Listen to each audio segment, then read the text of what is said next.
Hey everybody, Dr. O here. In this video, we're going to cover alternate day fasting, or ADF. Alternate day fasting is my favorite form of fasting for weight loss, but I had a lot of weight to lose, so it may not be for you. Again, we'll cover the pros and cons of each of these different types of fasting programs throughout these videos. I credit a ton of my weight loss success to alternate day fasting. Now, I did start exercising and sleeping and managing my stress, and I changed my diet. I did lots and lots of things. But if you're looking at the calorie deficit that I had to be in over time to lose 165 pounds in a year, alternate day fasting is the only way that I could have got there. And I've explained that in the section on calorie cycling and throughout this course. Research shows that alternate day fasting has been proven to be a good weight loss strategy. And number two, research has also shown that if you add exercise to alternate day fasting, you can actually make it twice as effective. So exercise is not necessary, but it will accelerate your fat loss efforts. All right, so the first thing I want to talk about with alternate day fasting is it's not a 24-hour fast. If you think, well, I eat one day and I don't eat the next, does that mean I went 24 hours without eating? No, you actually go 36 hours without eating because you're sleeping twice. So you see here that Monday you eat, and then Monday night you have supper. Let's say supper ends at 7 o'clock. And then you start your fast then. So you sleep, you wake up Tuesday, you don't eat, you go to sleep Tuesday night, and then you wake up Wednesday morning at, let's say, 7 in the morning to eat. So that is a 36-hour fast. So alternate day fasting is really you're cycling between 36-hour windows where you're fasting and then 12-hour windows where you're eating. And we've already covered that when you're eating, I expect you to eat 25 or 30 or even 35% more calories than you normally would on those eating days, but you'll still be in a really, really good calorie deficit. So that's one of the reasons I love alternate day fasting is during that 36-hour window, you're sleeping twice, and fasting, the best time to fast is when you're asleep because you're not thinking about it. So you'll see here though, with alternate day fasting, and I kind of looked at this as a con, and I'll explain how I modified it for myself, is you're basically fasting 3.5 days a week because there's an odd number of days in a week. So in the first week here, you're fasting on Tuesday, Thursday, and Saturday. The second week, you're fasting Monday, Wednesday, Friday, Sunday.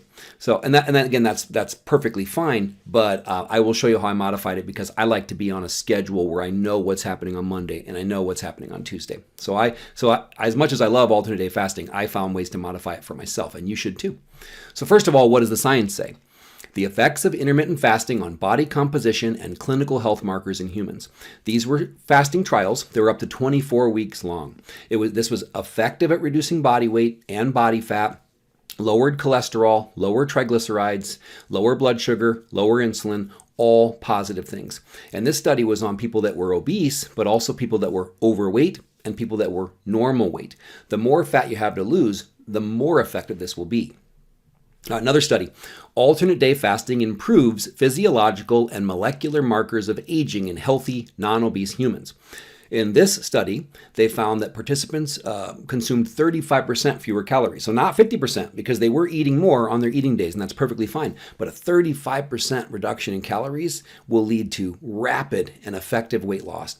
And during this study, the average person lost 7.7 pounds. So they were doing 36 hours of fasting, and then here's the key, 12 hours of unlimited eating over a 4-week period.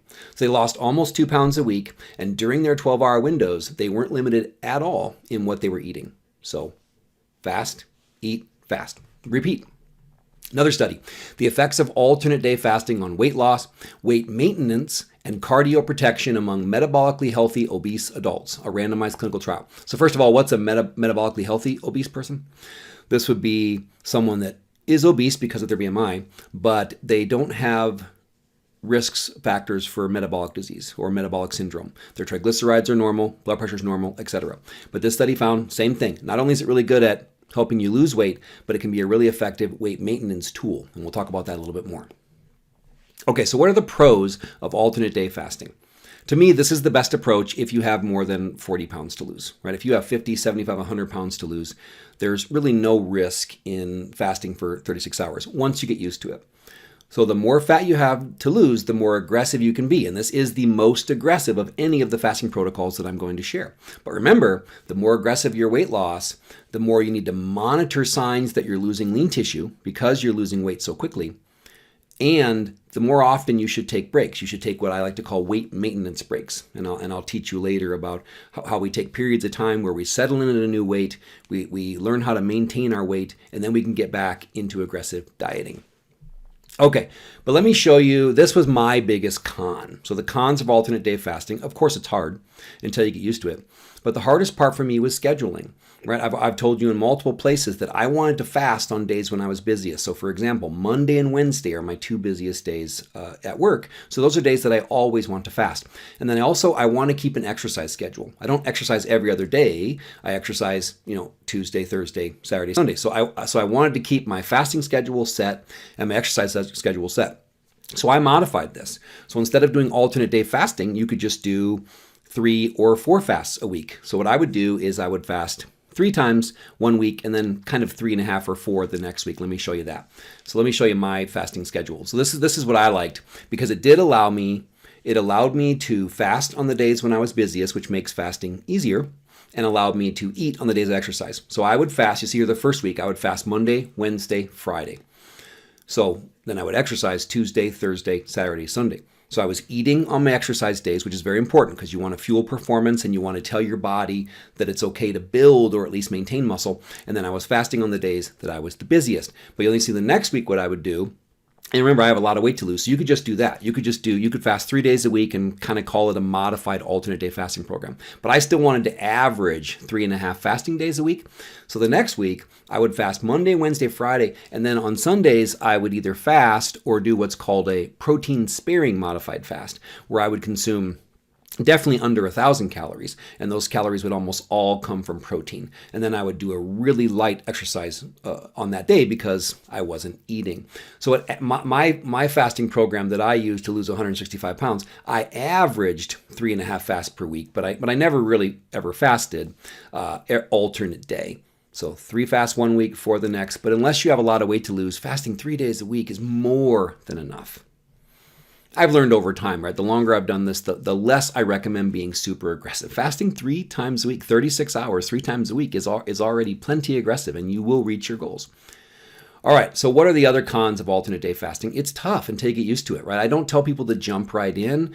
Follow all the advice that I'm giving you in this program to the letter. If you're new to intermittent fasting, then ease into it. Maybe start with a modified alternate day fasting program, like I'm going to be showing you in the next video. Maybe start with time-restricted feeding and slowly work your way to alternate day fasting. These are all things you can do. And then I'll have a troubleshooting section later, but be sure to follow my advice on hydration and getting your electrolytes.